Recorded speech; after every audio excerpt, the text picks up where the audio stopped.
umaasa pa din. Sabi ni Bato de la Rosa dito, Bato de la Rosa hopes Rodi Duterte will come home soon. Malabo yan. Ano? Alam nyo, hindi, eto, sila Bato, tumatakbo under ng PDP.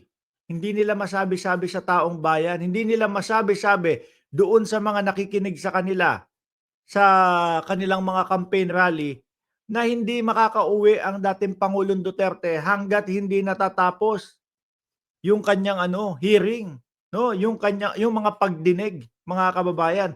At nasabi nga po nung mismong may alam na attorney na si Christina Conti, mga kababayan, na 8 taon, 8 taon ang pinakamabilis kung sakali, no, acquitted ang dating pangulo, dun makakauwi.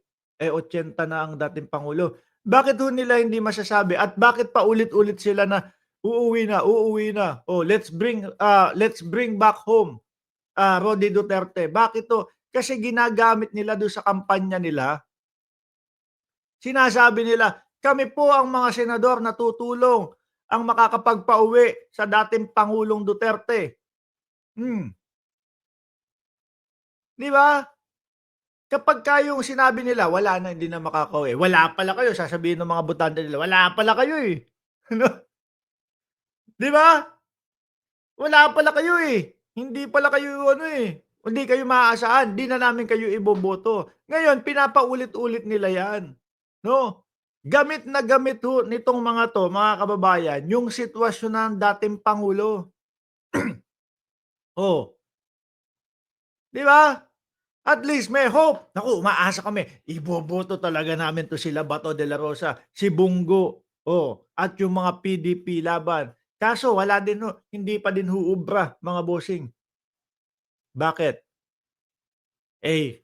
Lintik na yan. Tingnan mo yung survey. Number 1 nga si Bungo. Number 9 si Bato de la Rosa doon sa survey. Yun lang yung dalawang nakakapasok doon sa mga survey sa PDP laban, mga boss. Di ba? Yung dalawa lang na yun na ay nako. Yung dalawa na yun ang kukuhanin pa ng ICC. Oh. Wala. Iyakan yung mga DDS dyan. Di ba? Putragis na yan Dadalawa na nga lang yung papasok sa PDP kukunin pa ng ICC. Etong si Bato de la Rosa. Oh. Nasaan nga ba si Bato de la Rosa? Nakikita natin lumalabas sa mga campaign rally. Bakit, mga kababayan? Ganito yan. Kapag yung sila-sila lang ho, mga bossing, sila-sila lang at natsyempuhan sila kung sakali, no? Yung sinasabi ni Bato de la Rosa kasi hindi naman magtatago yan, hindi naman magtatago yan o kung saan man papanik ng bundok yan kung wala talaga yung warrant of arrest na sinasabi niya. Mismong siya ang may sabi, kay Medel Dia, tinawagan niya, no? ES, meron po talaga kaming warrant ng dating Pangulo. Meron po talaga kaming warrant. Kaya lang, after nung pagtawag na yon, wala na, pinatayan na ni Bato de la Rosa, si Medel Dia, mga bossing. So ngayon, di meron warrant nga. Napapansin nyo, nakakasipot si Bato de la Rosa doon sa kanilang mga campaign rally. Doon, oo, malakas loob niyan. Bakit to? Alam nila no? Alam nila na higit mga 20,000 o ganyan yung pupunta sa mga rally nila. 10,000 ang pupunta doon sa kanilang mga rally na mga tao.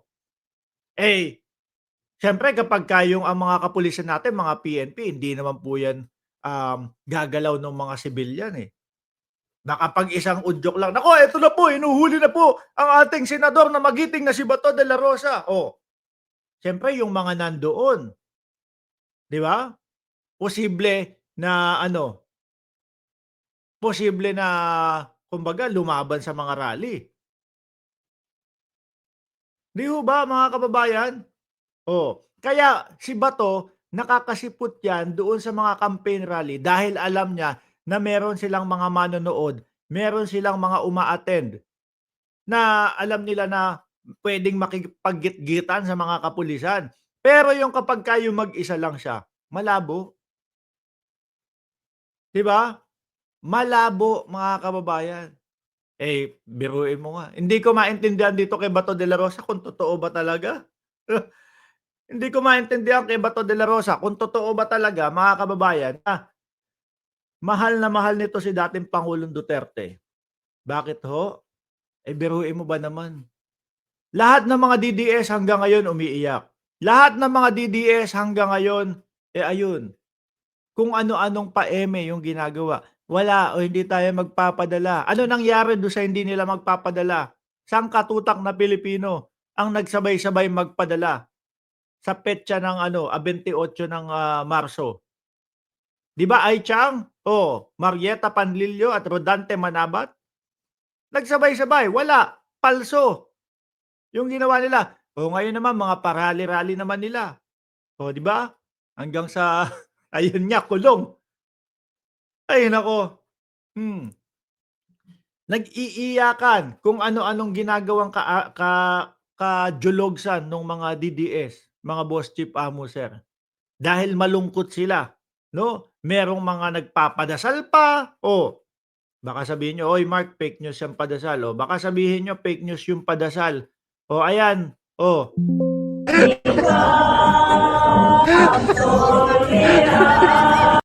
ayun, ang ayun ang litrato ni Pangulong Duterte, may mga kandila, kulang na lang po pansit, puto, soft drinks.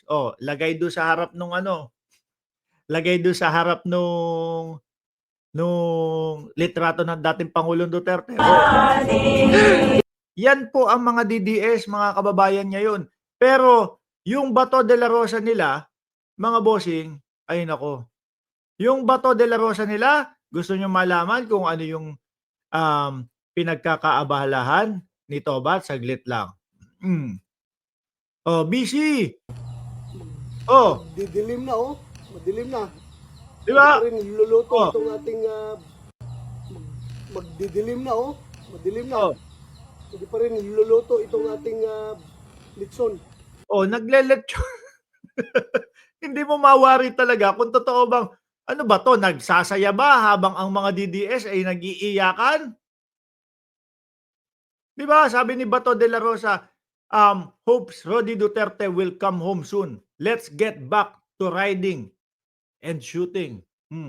Di wow. Hindi ho nila kasi mabitawan yang mga talata at mga salita na yan, mga kababayan. Bakit ho? Kasi nagagamit nila doon sa kanilang pangangampanya. Nagagamit nila doon para umangat yung kanilang mga survey. Wala din ho, 'no? Biruin mo yung Jimmy Bondoc ng PDP nasaan? Nandun bandang 20. Si Buloyski, anak na tinapa, hindi na masyadong napag-uusapan si Buloyski. Siguro nasa 28, 27 yung kandidatura. Si Marcoleta, 'di ho ba? Si Ipe Salvador. Kahit po mga 20 gawin na imbis na 12, ha? Imbis na 12 mga kababayan ang mananalo sa senador. Kahit gawin mong 20 yung mananalo sa senador, hindi pa din ho mananalo yung 7 nilang kasamahan, Hmm, wala. Dahil alam ng mamamayang Pilipino yung mga galawan ho nila. Alam ng mamamayang Pilipino na ginagamit lang nila yung sitwasyon ng dating Pangulong Duterte. 'Di ba? Pakinggan ninyo yung kanilang mga campaign rally, yung mga maririnig niyo ho. Puro iuuwi si dating Pangulong Duterte, "Bring him home!" Gumagano pa si Ipe, "Bring him home!" 'No? Sabi nung iba diyan 'no, sa comment section, "Mark, ayaw talaga ni Ipe na umuwi si dating Pangulong Duterte." Sabi, "Uy, loko-loko kayo, wag niyong idamay si Hanilet. Kayo talaga." Sabi ni Flip Avatar, "Magkano bayad sa'yo, sir?" Ay naku naman, araw-araw ba i-explain ko 'yan? 'No, nakailang topic na tayo, 2 topic na. Pero ang tanging kinokomento niyo, "Magkano bayad sa inyo?" Oh, puwede niyo namang, "Hindi ako pabor sa sinasabi mo, Mark." 'No? Eto ang aking eto ang aking opinyon diyan, ganito. kontrahin niyo. Anak na tinapa, araw-araw magkano bayad sa'yo sir? Addict ka ba? Oh, ano pa yung sasabihin nito? Oh, bayaran ka. Lahat paulit-ulit yung mga DDS gano'n. Bakit 'to? Kasi wala silang, maisagot mga bossing.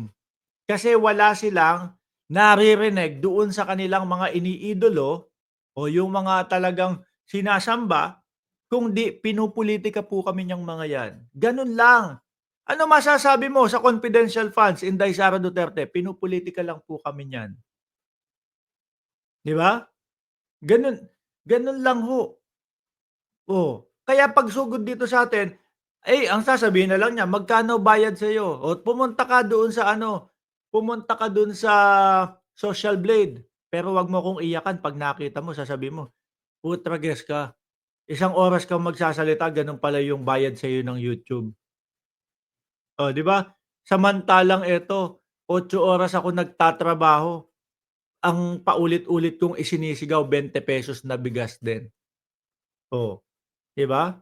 Sasabihin niyo, "Unfair talaga ang buhay." Si Mark Ramos, 1 oras magsasalita doon sa YouTube, gano'n pala kinikita. Tapos ako eto 8 oras nagtatrabaho, napapagalitan pa ako ni foreman, ta's eto lang kita ko. Kaya ang sigaw ko lagi, "Nasaan yung ₱20 na bigas?"